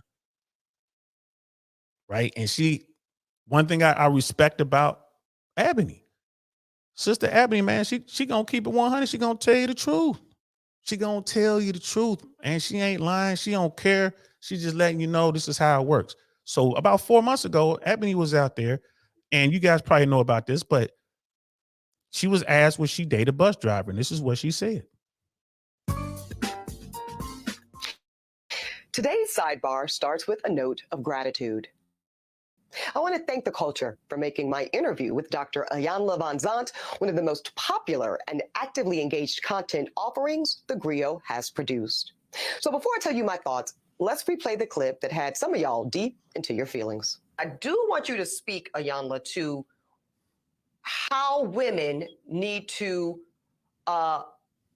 position ourselves so that we can be in our divinity, so we can have our crowns right, how we can create and not build, when some of us, quite frankly, feel that the men that are available to us, and I'm talking about across the color spectrum, across the age spectrum, trust me, I've done them all, they are not positioned to protect nor provide because of some of the statistics we just talked about. They're not earning the incomes. They're not having the resources, and some of them are not even showing up in the leadership. Would you date a bus driver? Would you date if he owns the bus? If he owns it. If he owns the bus. And that right there blew the internet up. Sister Ebony just keeping it 100. She did all the work. She did what men need to do to become the best versions of themselves. She did everything that the manosphere and the red pill world and, you know, anybody who's into male improvement will tell you to do. Keep your body right. Keep your head right. You know, go out there and make yourself the best person you could be. Go out there and get the money. Focus on that and nothing else. Sister Ebony did all that. Look at her. She's beautiful, man. And she's beautiful, man. Petite little thing, right? She fire. Look at Sister Ebony right there, man. She ain't no joke. Even with her face made up like that, with that little crunchy face or whatever, she's still fine. Amazing body. Paid millionaire. And when I asked, would you date a bus driver? No, unless he owned the bus. Why? You decided to take on the alpha in your life. You decided to become alpha. I'm going to do that. I'm going to get the bread. You got it. You got the money. So why don't you go find, again, in order to be the prize, and I'm pretty sure in her mind, she's like, I'm the prize. I'm a millionaire. I'm fine, this and that. Yeah, okay, cool. You say you're the prize, but you by yourself, you ain't the prize. It's only one way to become the prize. You got to find that MacGuffin, man. It's the only way to become the prize. You can't find it. So now you're not the prize. You're successful. You're beautiful. And like you said, you done had all the races, all spectrums of men. You did them all. I ain't mad at you. Salute to you. It's one you missed. I'll let your boy. You know what I mean? But you're not going to be happy unless you find a guy that's at your level financially, that's at your level, you know, clout wise or whatever. I mean, this woman has her own TV show where she does one of those judge shows. She was on Fox, right? She was like one of the big personalities on Fox News on Fox Network for a long time. She's an author, right? She has at least 2 books. Like, bro, she did the work. And she's like, I got to have somebody who's going to work as hard as me. Like, that's a 0.001%. Last good man in Jersey, look what he put in the chat. He's like, I ran the numbers on Ebony K. There might be 200 men in the whole country in her eligible dating pool, men who want to commit to her, who she'd also want to commit to. Maybe 200 people in a country of 400 million. How about them numbers? Right? So this was Ebony 4 months ago. Yeah, I date a bus driver if he drives the bus. 4 months ago. Now, I don't know what happened, but I guess a week ago, you know what I mean? I think not even, barely a week ago, Ebony is saying something else now. Right? She's saying something else now. And I want you guys to hear this. It sounds to me that she kind of had an epiphany. Again, I think she figured it out. She's a smart woman and she's not afraid to share her experiences with people. And I think that she is really trying to help young women to not do what she did. Perhaps Ebony is thinking, man, I'm maybe I made a mistake here in being so alpha and getting after it and doing what I did. Maybe my mission is a fool's errand. Because last good man Jersey just said it right here. You're looking at 200 men in the United States of America that you would want to rock with. 200 men in a country with at least 200 million men. Think about that. Check this out. The reality that needs to be said out loud is that as Black men age, their desirability increases. Thus, their optionality of women is always expanding. And the exact opposite is true for Black women. As we age, doesn't matter how much money we accumulate, our degrees or professional accolades, the reality is that our marriage and partnership market value is depreciating with every passing year. And speaking of fertility, that is another reason that I want younger Black women to seek marriage and partnership in college or right after, if that's what they choose. So here's my advice. If you are a young Black woman in college and you know in your heart and in your head that you want to prioritize family, I suggest that you simultaneously pursue that MRS degree right along with that BA or JD. Now listen to Kendra G doing the Right? What happened? What happened? Well, Sister Ebony has a very analytical mind. She's a trained attorney. She sat down, she thought it through. She's like, oh man, maybe she found some red pill content, right? Maybe she fell down that manosphere rabbit hole. Maybe she read The Unplugged Alpha, right? Maybe she read Women Deserve Less. Why Women Deserve Less? Myron Gaines right there. Why Women Deserve Less. Maybe she read that. Don't let that title fool you. There's some good information in that book. Shout out to Myron Gaines. Maybe she read The Rational Male. Or maybe it just made sense. She was just like, yo, I messed this up. Women in college, those college years, that is the peak of their sexual market value. Women peak before men do.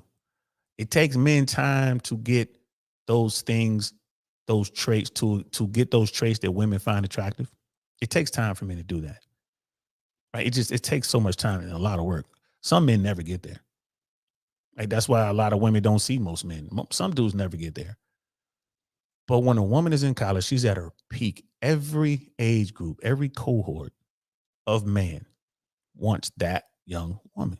It is what it is. Or a better way to put it, they find that woman most attractive of all the other age group. That 18 to 24 age range, maybe 18 to 26, they find that the most attractive. All men. From 17 to 80, you find that most attractive. And maybe Sister Ebony figured it out.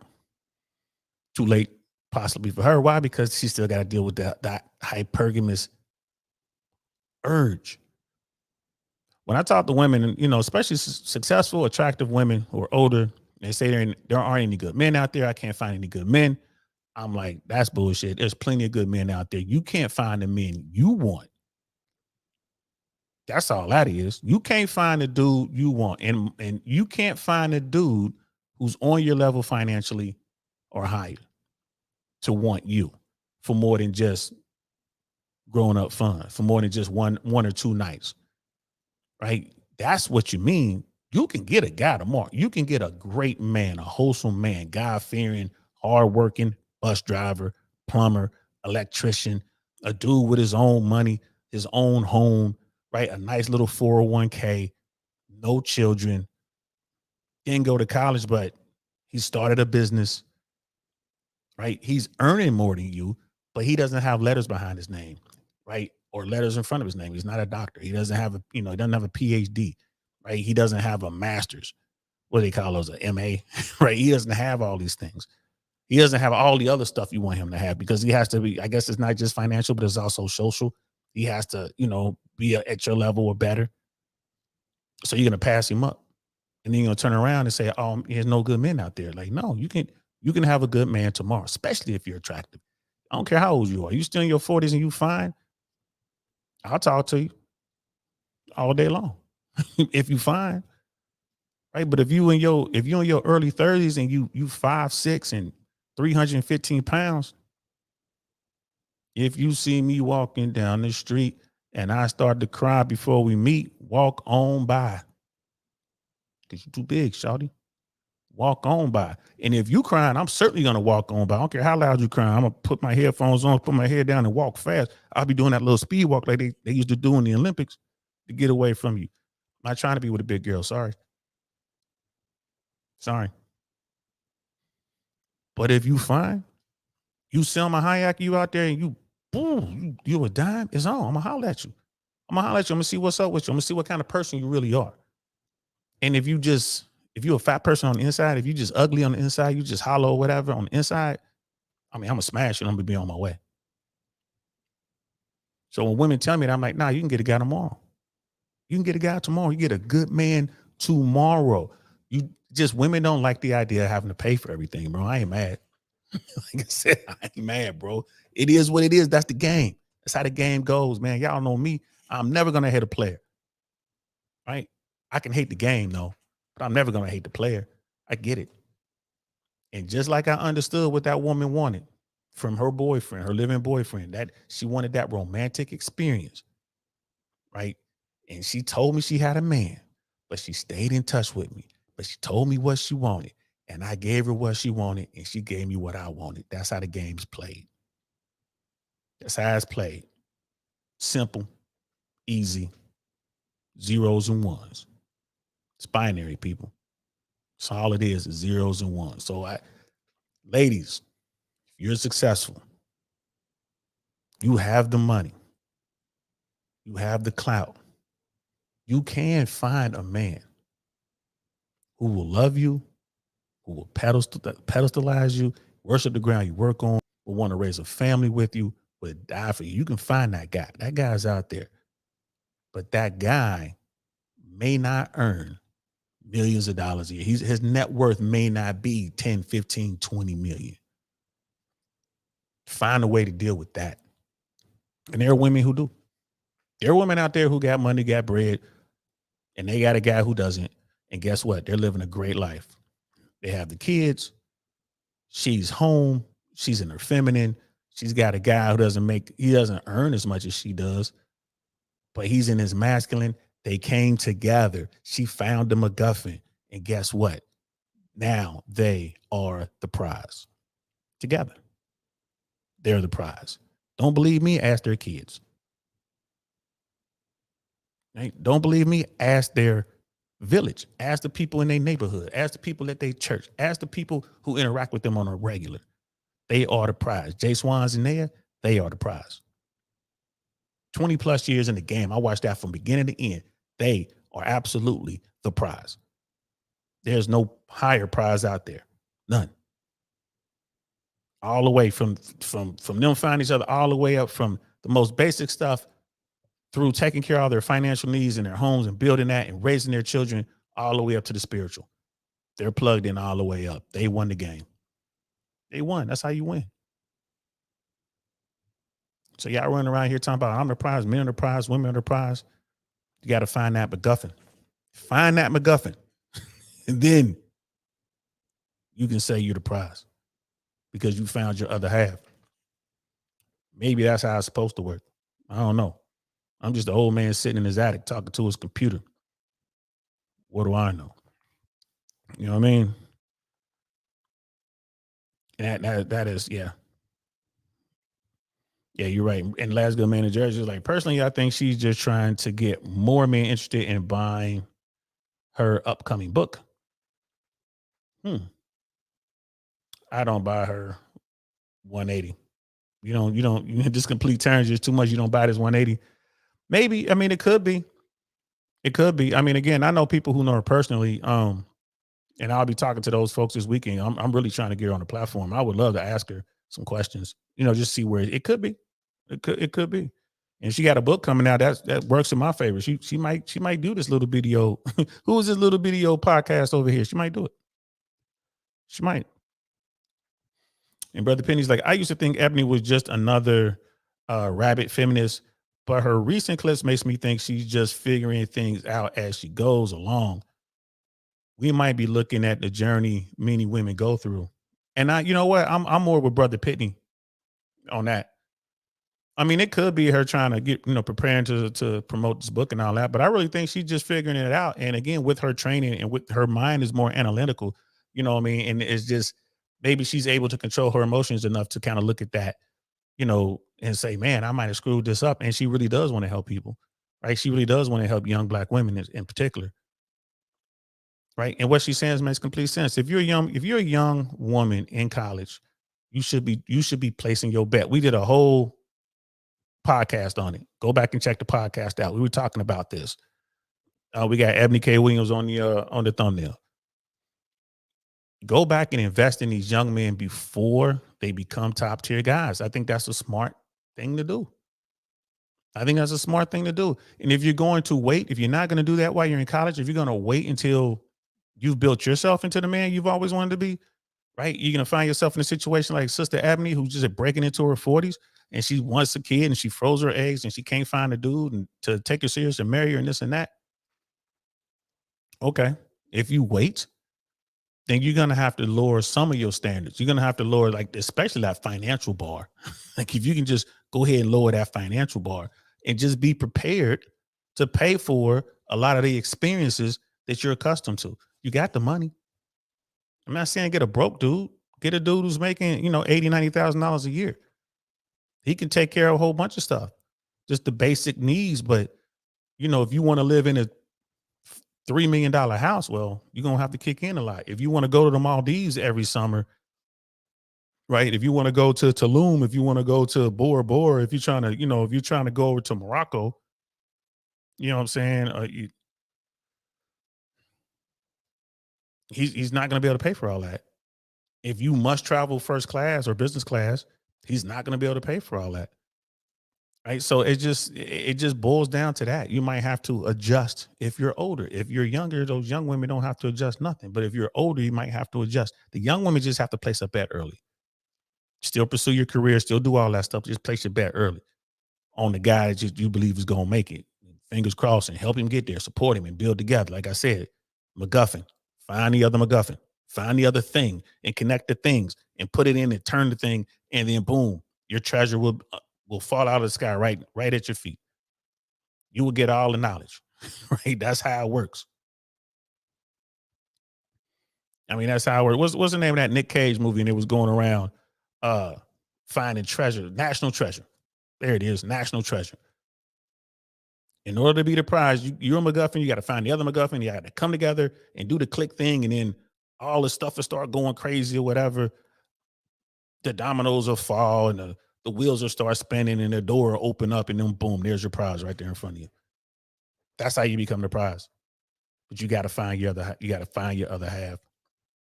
You know what I mean? And Brother Cody, like, why would he want some old hag? You'd be surprised, bro. You'd be surprised. She's not going to get a top tier guy. She's not going to get the guy who have choices, but she's going to get a decent bottom tier guy, like a middle tier guy. She get herself a middle tier guy, and it'll be a good trade off. In my book, the way I think, but hey, man, like I'm not Eboni. So like I said, man, like if she lowers her standards a little bit, I think she could find some success. I really do. I think she could find her MacGuffin and become the prize. I really do. I have hope for Sister Eboni. I'm pulling for her. I'm pulling for Sister Eboni. You know what I mean? Last good man in Jersey. That's where Ezra Poole comes in. The men she wants have to want to marry a 40-year-old woman and have a kid with her timeline. That's not practical. Yeah. I mean, having a child thing too. She got the money. She can hire a surrogate. If it came down to that, depends on the dude. I mean, it makes it harder. I mean, let's keep it 100, y'all. It just makes it harder. Trust me, it makes it harder. It's not an easy thing, but you can. She's a beautiful woman. I haven't met her in person, so I don't know what her personality is like. You know what I mean? But she's a beautiful woman. That can get you a decent mid-tier guy. Top tier dudes, nah, I ain't gonna mess with that. But mid-tier dude, possibly. So that's it, guys. I just wanted to talk about that. I was gonna talk about Taylor Swift and Travis Kelce. Let me pull this up real quick. I guess I can talk about it. Because I like Travis Kelce, man. I wish he played for the Bengals, but he doesn't. But he did go to University of Cincinnati, so I rock with this dude.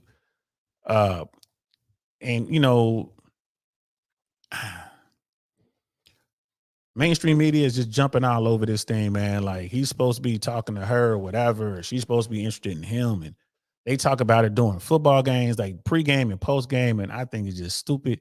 Like I'm sitting there trying to watch the game, and the cameras will be cutting to her reaction because he caught a pass. Oh, bro.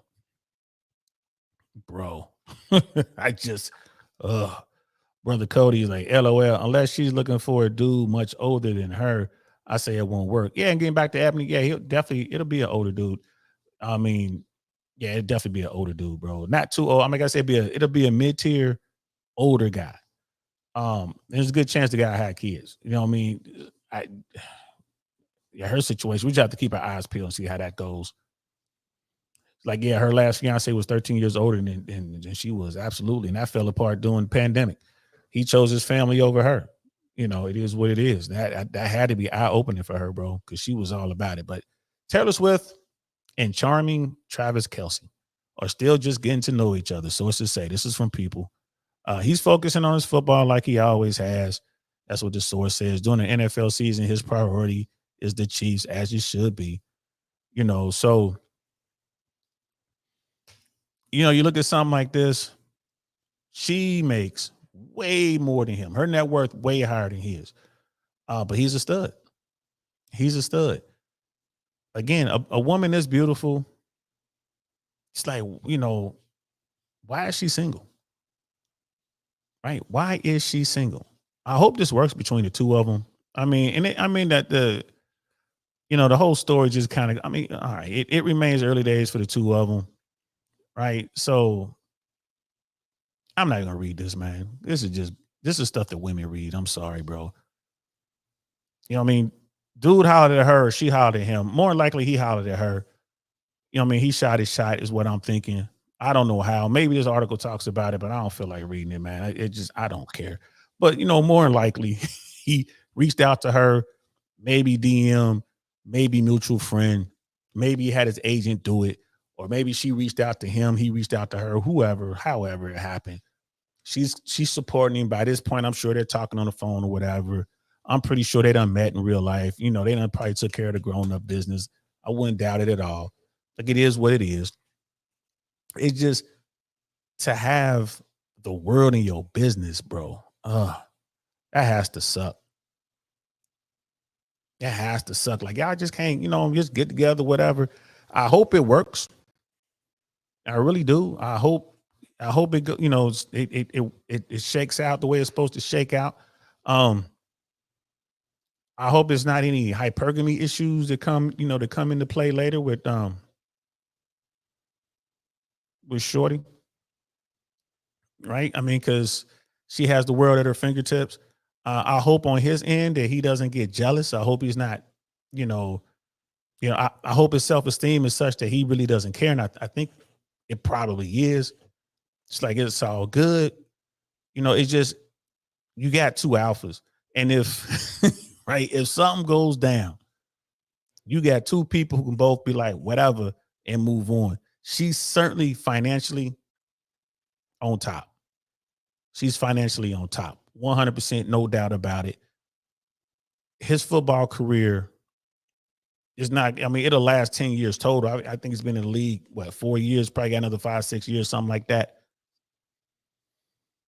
But when his career is over, like, unless in her mind, like Rich Cooper was saying, if she believes that he is the absolute best that she can do, then they're fine. She wakes up every day. That's my guy. You know what I mean? He keeps me happy, takes care of business. But he's not going to be on her level. Her catalog has to be valued at least $500 million, if not more. You know what I mean? At least. I think Justin Bieber got $500 million for his. Her catalog has to be over $500 million. Right. And then her touring and all that. Like, I don't know what her net worth is, but it's got to be up there. It's got to be up there, bro. And her, she's going to be singing for a long time. Look at the Canadian singer that everyone loved. I forget her name. Oh, Cody, what's the name of y'all Canadian singer up there? Oh, she's old. Used to do Vegas and all that. French speaking. Celine Dion. Look how long her career has gone. On and on and on and on. And she's had, buku bread. Same thing here. I hope it works out. I hope they're a cute couple, young kids. You know what I mean? I hope it works out. Money's not an issue. Money's not a thing. They'll look good on the red carpets, be able to do stuff, build together. I hope it works out. Travis Kelce is very funny. If you look at some of his commercials, he's very, very funny. This dude's probably going to have a future in the acting business when he's done with the NFL. I hope it works. You know what I mean? I really do. I hope it works for him. But man, they got to deal with the world. But I'm pulling for him. But hey, NFL, stop cutting away from plays to show her clapping and jumping up and down. Don't care. Don't care if she's at the game. I don't care if they're playing in Kansas City, they're playing in New York, playing in Miami, playing in Vegas. I don't care. I don't care. We want to watch the football game.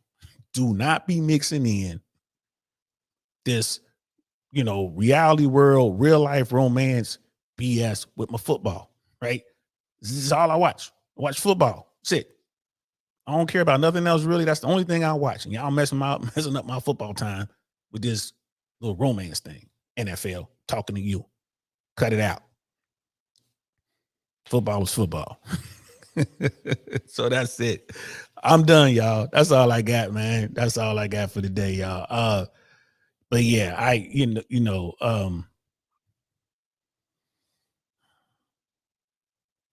the curse of successful women. You know, beauty is definitely a curse, and success is also a curse. I think there's something that can be done about it. I think that we just have to try to modify the way we move. Ladies, fight that hypergamy thing. Guys, understand your value and don't just, don't be falling for a big butt and a smile all the time. Be careful out there how you move. You know what I mean? Take it from an old guy. What I'm talking about. Be careful how you move. Like it is what it is. It is what it is, man. So we'll be back tomorrow. Thursday, we got Dre Blanco. We're going to be talking about law enforcement in America. Brother Dre Blanco was in law enforcement, police officer, and then moved on, went to college and became an attorney. I think he's in a prosecutor's office now, I believe. I'm not sure. But we're going to have him on, not Thursday, we're going to have him on tomorrow. Sorry about that. We're going to have him on tomorrow. And Thursday, we have Shushu. He's going to be here, and we're going to be chopping it up, man. So I'm looking forward to both of those shows. Is on and popping. Be looking for Brother Dre's thumbnail should be out tonight. I'll make sure I get that out tonight or first thing in the morning. It's gonna be fun. We're gonna have a good heart to heart about law enforcement. Y'all know I got a bunch of questions about training and what goes on in the street, what goes on inside the police stations, and all that good stuff. And Brother Dre is gonna be the perfect guy to talk to about it. So hopefully I'll see y'all tomorrow, 6:00 right here. We'll be talking about that. And then we'll see you guys on Thursday when we have Shushu up here doing what we do. When Shushu comes on, ain't gonna be nothing but laughing, man, because we be wilding out. We be wilding out. Boy, I love having her on the platform. So hope you guys enjoyed it. Please leave in the comments, man, what you thought. Let me know if I'm off base, if I'm on base, man. If let me know what you think. Let me know what you're thinking. But as far as people being the prize and this and that, anybody talks about being a prize, no individual is the prize. In order to be the prize, you must link up with your MacGuffin, right? That's how you become the prize. Together, you become the prize. Separately, you're all equally worthless, just like me. That's how I look at it. What do you mean worthless? In the sexual marketplace, it is what it is. You just out there doing what you do. If you're out there, you just want to smash, you smash. If you're out there as a female, you just want to twerk and get it on, you getting it on. But if you want to win in this game, you want to be the prize, you got to find the right person, get together, get married. And once you do that, you find your MacGuffin, I believe you become the prize. That's my take on it. Tell me if I'm wrong. You know what I mean? It is what it is. I'm DL Saint. This is DL Saint. I really want to know podcast. I'm going to holler at y'all later. Thank you so much for being here, man. Everybody in the chat, all my dudes. Before I forget, Brother Pitney, appreciate, Dawn, that's the end. We got Last Good Man in Jersey, Brother Cody, Nightish, Dr. B, who am I? Wonderful 34, man. I appreciate all y'all and everybody else who's here, all my knights that were in here tonight, you know what I mean? Young T, you know who you are, bro. Jack Black is what you call yourself on here. But yeah, I appreciate y'all, man. Thanks for rocking out with me. I'm gonna holler at y'all later. Peace.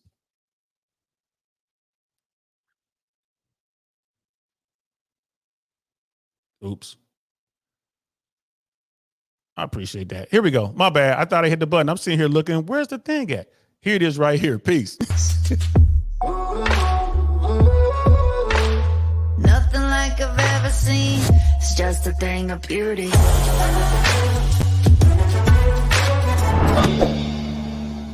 Darn, that's the end.